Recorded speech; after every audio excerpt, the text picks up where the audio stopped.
down in the roots of human thought. Where did the idea come from?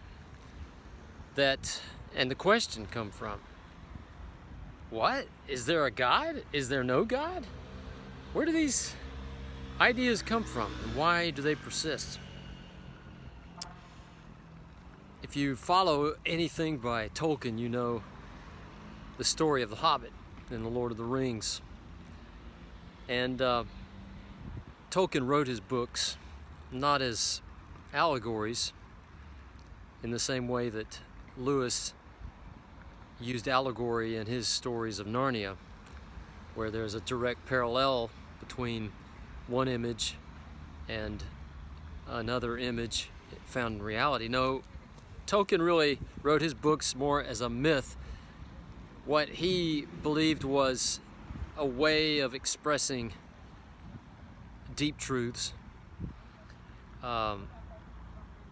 So the myth is a vehicle and an illustration of truth. So if you think about the part of the story where Bilbo tumbles down deeper and deeper in the goblin caverns until he gets to the very roots of the mountain, it's there that he meets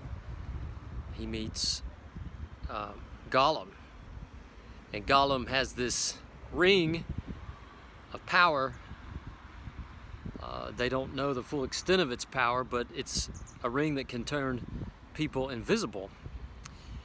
And what he's portraying and communicating there in his metaphor is he's portraying the root of evil.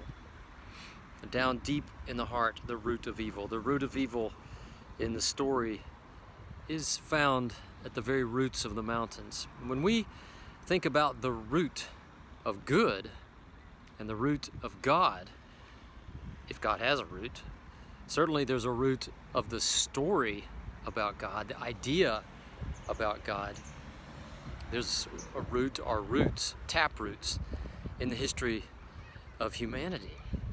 And when we look down in the roots of the stories, the most obvious and natural and accessible, easily accessible place is the Hebrew Scriptures.